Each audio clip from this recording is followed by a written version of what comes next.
Hello, this is Tom Brewer, President of your Charlotte Firefighters Association, Local 660.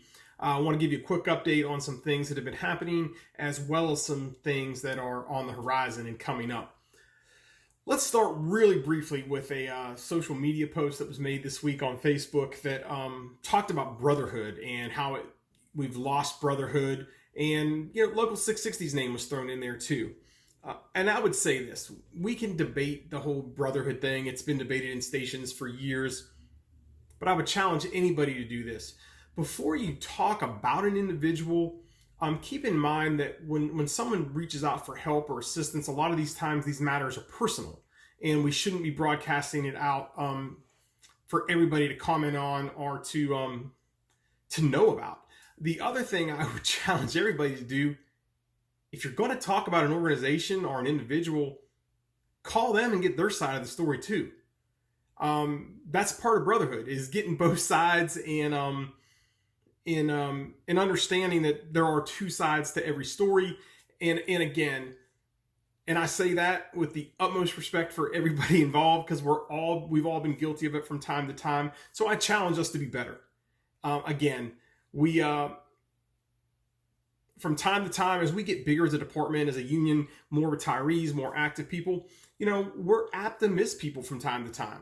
Not saying it happened in this case, but it is going to happen. It probably has happened. That's why we need active union members to alert us to these things. If we can help anybody, we will help anybody in need. We're a phone call away. So, with that being said, let's practice brotherhood, talk to each other, work things out. It's okay to have differences. It's not a big deal at all. And then just talk about them and move forward. But let's talk about them either on the phone or in person, not on social media. It's not the best place to discuss things. The other thing in the newsletter this week, we talk about VHall. VHall was addressed in the HR task force report. I really don't know why it was addressed so heavily. It is an issue we've brought up in the past. It's an issue that we thought was going to be corrected. As you know, after the Crizel lawsuit, the payout lawsuit, Local 660, members of Local 660 assisted City HR in writing the current resolution on payouts, which covers VHall. So when we talk about VHall, when we talk about the current resolution that passed last March, or the previous March of 19, we know what the intent of the resolution was because we were there when it was written. We helped craft it. We were in numerous meetings where it was discussed. And what VHall is it's vacation in lieu of holiday, and anyone on 24-hour shift is on it. And we do that because it's to make sure all city employees get the same amount of time off. And since we work holidays, they give us those days as vacation. But what has happened previously and still goes on today is some 8-hour personnel are on VHall, but not all.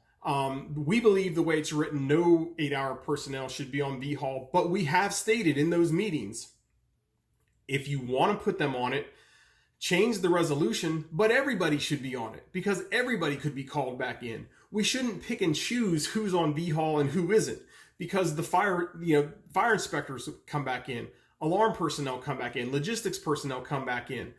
In those meetings, the only reason command staff gave, and it was directly from Deputy Chief Winkles, was he said, well, we might be called back in to come into work. That's why we're entitled to VHall.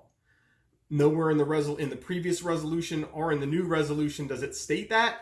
And the reason it's a big deal is because it allows the carrying of time. Because we're on 24-hour shift and it takes us more time to get off, we're allowed to carry more time. And then when you allow the 8-hour personnel to carry more time, it's a benefit that wasn't granted by council, but more importantly, they carry that into retirement, and the retirement system has to pay it out for the rest of the pension. So it does boost the final average salary, which it in turn creates an unfunded liability for the pension system.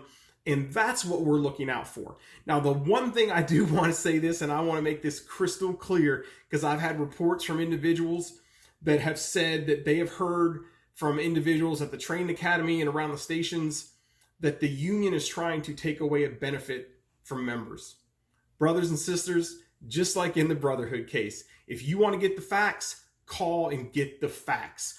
Again, we were in the meetings. We know what took place. We know the intent of the resolution. As a matter of fact, we gave them several examples of things they could do because no one should lose those hours.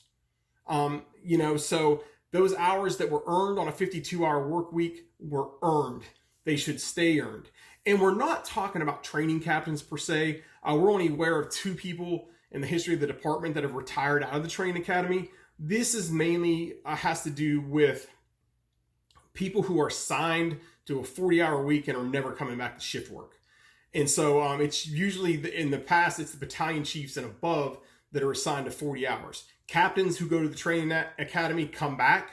But again, we did talk about ways to address that where no one should lose hours. Matter of fact, it's illegal to take hours off someone's check once they're there. So anyways, the PowerPoint is there, and VHall can be very complicated. Most people don't even know what it is. A matter of fact, only one person that's actually affected by this has called me. And if anyone else wants to call and talk about it, we'll talk about it with anybody, but we don't want to see anybody lose any benefit. We just want to see the rules followed. And conversely, we don't want to see anyone gain a benefit that isn't entitled to all. So no one's trying to take anything away. If someone said that, they are just either mistaken or just willfully wrong and trying to discredit what this union stands for and what we're doing, because the facts are the facts and no one is trying to take away a benefit. All right. So call me personally. Like I said, I was in the meetings. I know what took place. So the other thing we want to do is look at some of this stuff. The HR task force, if you did watch the council, and we've talked to several council members after the HR task force, council didn't buy it. We are still waiting on answers. Again, over 4 months, no answers. That is unconscionable to me. It's not how professional organizations are run. It's council knows where we're at on it. Matter of fact, today's Saturday. I spoke with several council members today who reached out. And I'll say this, there is some good news on the horizon. The city manager, Marcus Jones, he personally reached out to me this week. He wants to sit down next week and address this. But they know that the questions were not answered. During the council meeting, the HR task force made a big deal, said that they were bombarded with emails. Well, it was 4 months. They said there was 208 questions. If they were bombarded with emails, it was because that was the only way we were allowed to submit questions. I'm not sure, but in the hour follow-up of that meeting, there was probably almost 100 questions from council members. So in the grand scheme of things, is 4 months a long time to ask 208 questions? More importantly, you saw the spreadsheet with 28 questions answered. Why do we have to repeatedly ask for questions that can't get answers? Why is it that our chiefs come back to the station and say, well, we can't get answers either? Why is it that our division chiefs tell us, well, we can't get answers either? All right, if we ask questions and don't get answers, we're going to ask again. So this union is not going away. We're not going anywhere. So again, we're going to stay positive. We're going to keep asking those questions. And we're going to meet with the city manager this week and see what happens and go from there. And we will update everybody on that. On Friday, we're going to do a Zoom meeting at 10 a.m. So we will address how the meeting went with the city manager. So we encourage people to call in. The meetings have gotten bigger and bigger, and more participation, the better. So definitely let people know, get people to call in, ask questions. We'll address anything. Remember, elections are coming up. We'll have two nomination meetings in October. That's for the treasurer's position, which is currently held by Angie, as well as the president, which is held by myself. So everybody's eligible, including Angie and myself. So if you'd like to run, again, we encourage everybody to stay active, get involved. We're also going to talk about local elections, state elections. If you've seen some of the news lately in the international circle, it's clear now we are going to have an election for the general president. That'll be Harold Schaefberger and Ed Kelly. So we can start talking about that. And again, we're going to go back to in-person meetings this month. Also in the Zoom meeting, we'll talk about the situation with the state. If anybody has any questions, feel free to call and ask about the, whether we should disaffiliate or not. That motion was brought up, and we're going to vote on it in November. So other than that, ask that you stay safe and let us know if we can help you. Appreciate it.